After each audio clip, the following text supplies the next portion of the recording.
Okay. Thank you. Okay. Oh. The light's good, okay? Yes, it's good, it's good.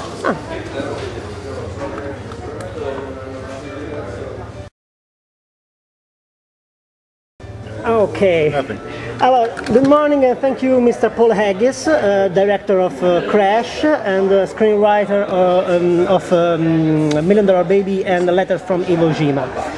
Vado in italiano, se penso a questi tre film, il conflitto come riscatto sociale in Million Dollar Baby, conflitto in senso tecnico, la guerra, e il conflitto, e anche nel prossimo film parla di guerra, e il conflitto fra culture in Crash. Ecco, mi chiedo qual è il suo rapporto col concetto di conflitto.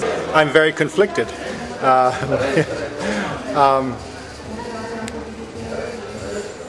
Obviously all drama is conflict, so it's I guess what I do, I look for questions, very difficult questions,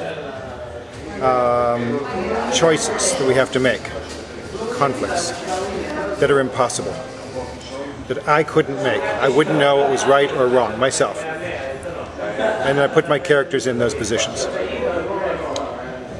because I think that's what we do. We are, as human beings, we have to make these terrible choices all the time.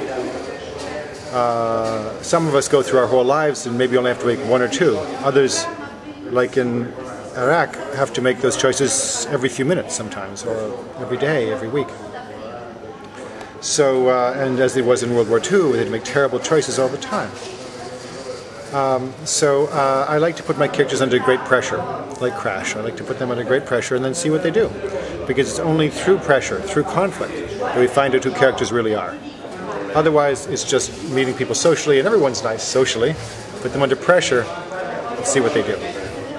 Okay. Second question. Nella scrittura della finale di Million Dollar Baby, lei affronta, diciamo, di petto un tema scottante che è l'eutanasia. Che sentimenti ha nei confronti di questo problema?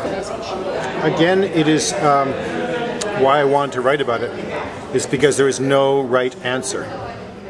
There is no simple answer. There is nothing that says, oh yes, this person should have the right to die, or this person we must make them live. It's all very personal, and I've had experiences with this myself, life and death. Where I had to make decisions about people, and whether to let them continue to live in a terrible state, where they're unconscious and not going to come back to life, or to we say in America, pull the plug and let them die with dignity. And it's a terrible, terrible decision, a decision that still haunts me today. So when you have those decisions that haunt you, those are good things to dramatize, good things to write about. And I think what happened with that movie is people who agreed with euthanasia or disagreed with it jumped on it and said, aha, you see, this is what he's trying to say, or this is what he's trying to say. It's not true. What I was trying to say is it's a very complex issue.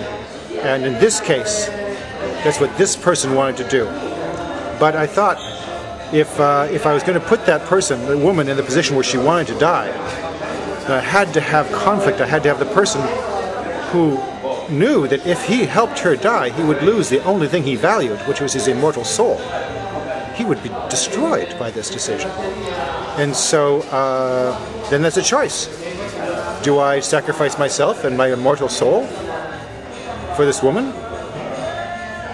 Or do I keep my soul and let her live? Who can make a decision like that? That's a good movie. Giusto. Yeah. E quanto ha a che fare con la fede? Per esempio, lei crede in Dio? I don't believe in God, no. I believe in the gods. I believe in the pagan gods, I think, probably, because I think they, if they exist, they love to toy with us and play with us.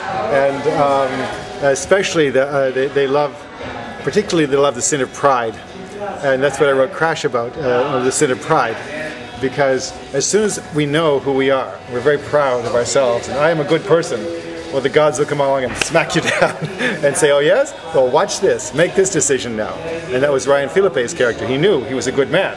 He knew he wasn't like this Matt Dillon's character. He was above that. He said, oh yeah? Watch this. Put yourself in this position, now then this day, and now you see what you do. So the sin of pride is a terrible sin, I think. But no, do I think they really exist? No, I don't think they really exist. But it's a great thing to think they did. Yes. And the last question. A mio parere, ma a parere anche di molti, Letters from Iwo Jima e $1 Million Baby sono i due più importanti e più bei film a livello internazionale degli ultimi 10 anni. Wow, thank you. Forse c'è un'alchimia particolare che si crea tra lei e Clint Eastwood? I'm very fortunate to work with him. He's a genius. And he's someone who you can never expect what he's going to do next or think next. Thank you. So for example, with Letters from Iwo Jima, I was writing the other movie for him. And he said, let's look at it from the other point of view, from the Japanese perspective. And I thought he was crazy. You can't do two things at once. But he could. And so he always surprises us. He always asks difficult questions because he remembered what it was like when he was a young boy, thinking about the Japanese. He only thought of them as caricatures, as two-dimensional, as Japs. And he started wondering, you know, what were their experiences during the war? We knew what our experiences were with theirs. And that's a great mind that can put yourself in what we think is the enemy's mind and tell the story from that point of view. That I love. And so that is something we both love. It's a revolutionary point of view. Yes. And that's what I love very much. That's why, for example, in Crash, I wanted to put myself in the mind of a racist like Matt Dillon and make you empathize with him, because it's not to forgive him, it's not to say he's right, but we all have these things in us, you know, and these and if we can't understand that, then we can't control it. We can't do anything about it. So we need to understand. We need to empathize with people more. We need more tolerance, and that's what I was trying to show. Thank you very much. Thank you very much. Lovely to meet you. All right.